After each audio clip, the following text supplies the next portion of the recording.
छात्रों के लिए और खासतौर पे उनके लिए जो प्रभावित हैं, जिस तरीके से गंभीर सवाल उठ रहे हैं, आप लोगों ने भी उठाया है। तो सुप्रीम कोर्ट मॉनिटर्ड जांच की मांग आपने की है। क्या कोई टाइमलाइन आप लोग अपनी तरफ से चाहते हैं कि इतने दिनों में ये जांच पूरी हो और इसको लेकर के स्थिति स्पष्ट हो? अगर दोबारा परीक्षा करवानी होगी तो उसमें भी काफी समय लगेगा। इस पर आप कुछ कहना चाहेंगे? जैसा कि आप पढ़े लिखे आदमी हैं, खुद ही एग्ज़ाम दिए हैं, तो आपको तो मालूम है।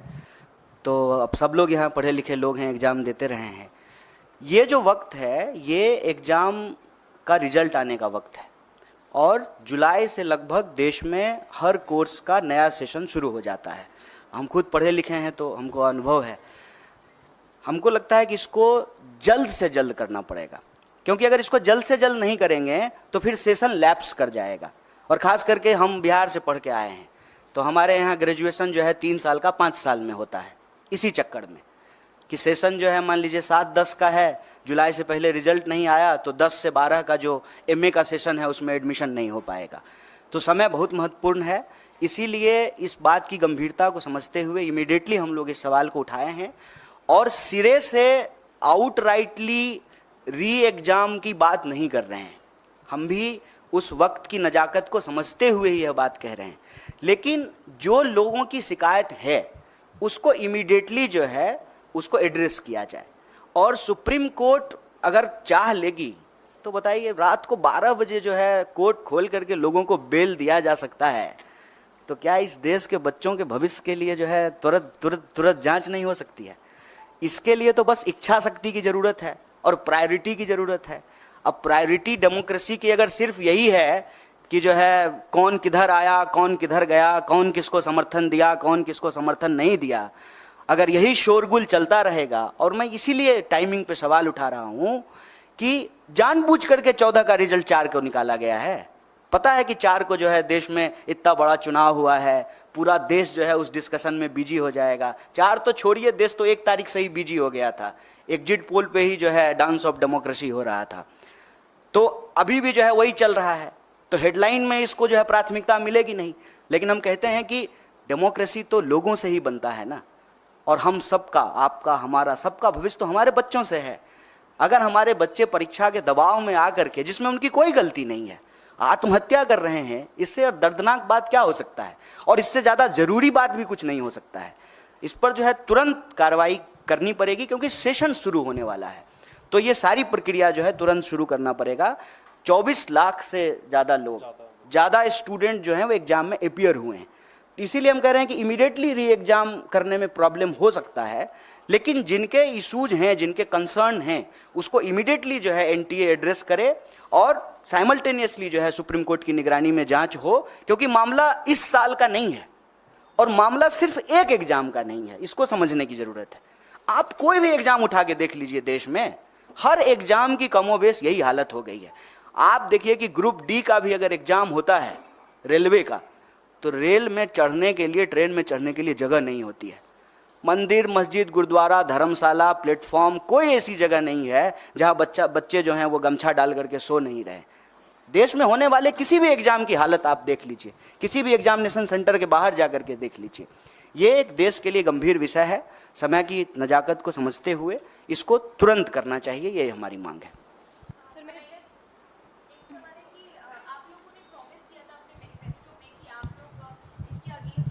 एक्शन लेंगे, लॉ भी बनाया जाएगा, लेकिन क्योंकि अब इंडिया ब्लॉक की सरकार नहीं आएगी है, तो क्या आप लोग किस तरीके से एनडीए पर इस बात का दबाव डालेंगे? क्या आप सड़कों पर जाएंगे या फिर कोर्ट में आप लोगों की तरफ से भी इसकी कोई अपील की जाएगी?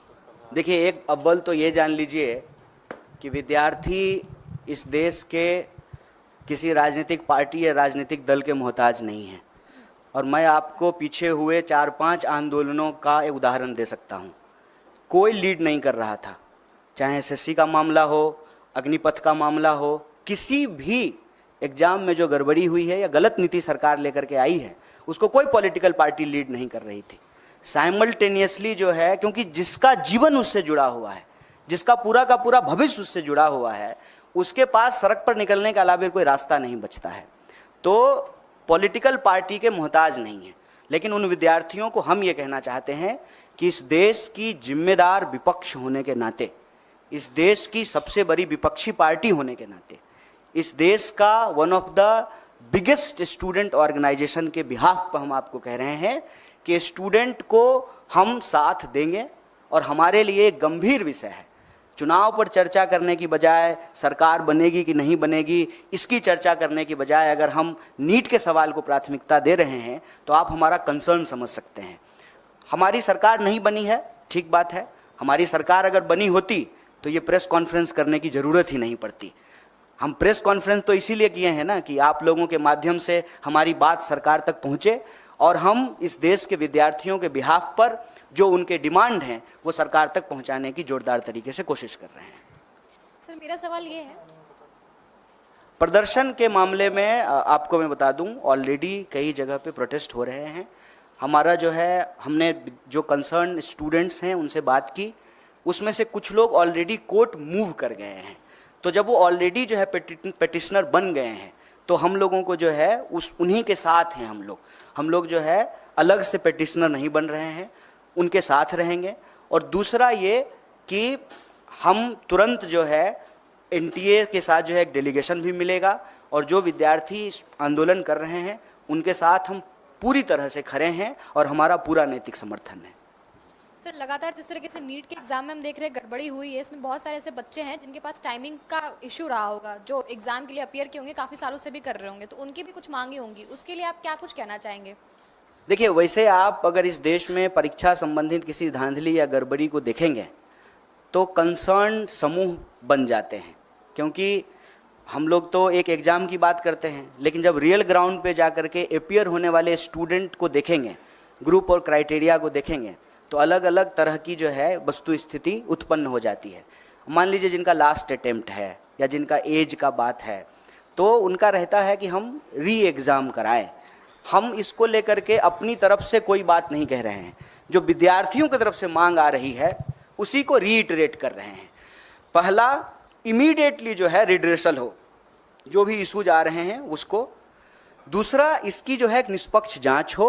और तीसरा कि अगर ये पाया जाता है कि इसमें गड़बड़ी हो तो री एग्ज़ाम हो। इसके 3 स्टेप्स जो है हम लोग ले रहे हैं।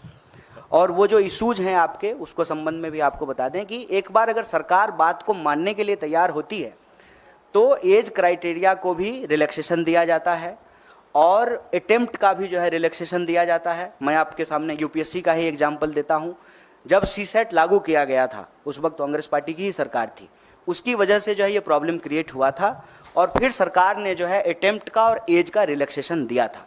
सरकार ही तो हर नियम कानून बनाती है ना। सरकार अगर कंसर्न है विद्यार्थियों के भविष्य को लेकर के तो वो जो है अटेम्प्ट का भी रिलैक्सेशन दे सकती है, एज का भी रिलैक्सेशन दे सकती है। कन्हैया जी, टीडीपी ने कहा है कि मुस्लिम आरक्षण जारी रहेगा। चुनाव में आपने देखा होगा कि इसको किस तरीके से नीट पे बात कर लेते हैं। हालांकि ये सवाल जो है ना प्रधानमंत्री जी से पूछना चाहिए कि जो अपने भाषणों में सबसे ज़्यादा इस बात को बोले हैं और उससे ठीक कॉन्ट्राडिक्टरी बात करने वाली पार्टियां उनके साथ है। सिर्फ टीडीपी की बात नहीं है, जेडीयू भी है, वही पोजीशन है, टीडीपी भी है, जेडीएस भी है। इनफैक्ट आपको मालूम है कि कर्नाटक में जो है जेडीएस ने ही सबसे पहले इसकी शुरुआत की थी। तो ये सवाल मेरे ख्याल से भाजपा के प्रवक्ता और आदरणीय प्रधानमंत्री जी से पूछा जाना चाहिए। और कोई सवाल? थैंक यू, बहुत बहुत धन्यवाद आप सबका।